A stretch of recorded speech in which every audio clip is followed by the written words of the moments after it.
एक अनपढ़ माँ की कहानी। एक मध्यम वर्गीय परिवार के एक लड़के ने 10वीं की परीक्षा में 93% अंक प्राप्त किए। पिता ने मार्कशीट देखकर खुशी खुशी अपनी पत्नी से कहा कि बना लीजिए खीर, स्कूल की परीक्षा में आपके लाडले को 93% अंक मिले हैं। माँ किचन से दौड़ती हुई आई और खुशी खुशी बोली, मुझे भी दिखाइए, मुझे भी मेरे लाल का रिजल्ट देखना है। उसी बीच लड़का फटाक से बोला, पापा, उसे रिजल्ट कहाँ दिखा रहे हो? क्या वह पढ़ लिख सकती हैं? वो तो अनपढ़ हैं। अश्रुपूर्ण भरी आंखों को पल्लू से पोंछती हुई माँ खीर बनाने चली गई। ये सब पिता ने देखा और कहा, हाँ बेटा, तूने बिल्कुल सही कहा। जब हमारी शादी हुई तो 3 महीने के अंदर ही तुम्हारी माँ गर्भवती हो गई। मैंने सोचा शादी के बाद कहीं घूमने नहीं गए, एक दूसरे को ठीक से समझे भी नहीं, चलो इस बार अबॉर्शन करवाकर आगे चांस लेते हैं। लेकिन तुम्हारी माँ ने जोर देकर कहा, घूमना फिरना और आपस में समझना यह सब कुछ बाद में, फिर तेरा जन्म हुआ। वो अनपढ़ थी ना, जब तू गर्भ में था तो उसे दूध बिल्कुल पसंद नहीं था। उसने तुझे स्वस्थ बनाने के लिए हर दिन 9 महीने तक दूध पिलाया।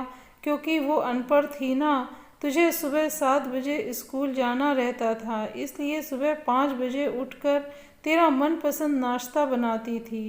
क्योंकि वो अनपढ़ थी ना, जब तुम रात में पढ़ते पढ़ते सो जाते थे और आकर तुम्हारी कॉपी और किताब बस्ते में भरकर तुम्हें बिस्तर पर सुलाती थी और उसके बाद ही सोती थी, और रात में बार बार जागकर तुम्हें कंबल से ढकती थी। क्योंकि वो अनपढ़ थी ना, बचपन में तुम ज़्यादातर समय बीमार रहते थे, तब वो रात रात भर जागकर भी सुबह जल्दी उठती थी और काम पर लग जाती थी। क्योंकि बेटा वो अनपढ़ थी ना, तुम्हारे लिए ब्रांडेड कपड़े लाने के लिए मेरे पीछे पड़ती थी और खुद सालों तक एक ही साड़ी पर रहती थी। क्योंकि वो अनपढ़ थी ना।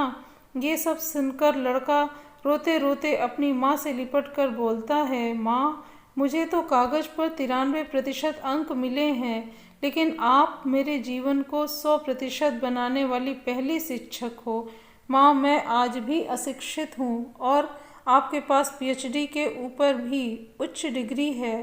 क्योंकि आज मैं अपनी माँ के अंदर छुपे हुए डॉक्टर, शिक्षक, वकील, ड्रेस डिज़ाइनर, बेस्ट कुक, इन सभी के दर्शन कर लिए। माँ, मुझे क्षमा कर दीजिए। तो दोस्तों, आपको ये कहानी कैसी लगी कमेंट सेक्शन में ज़रूर बताएं।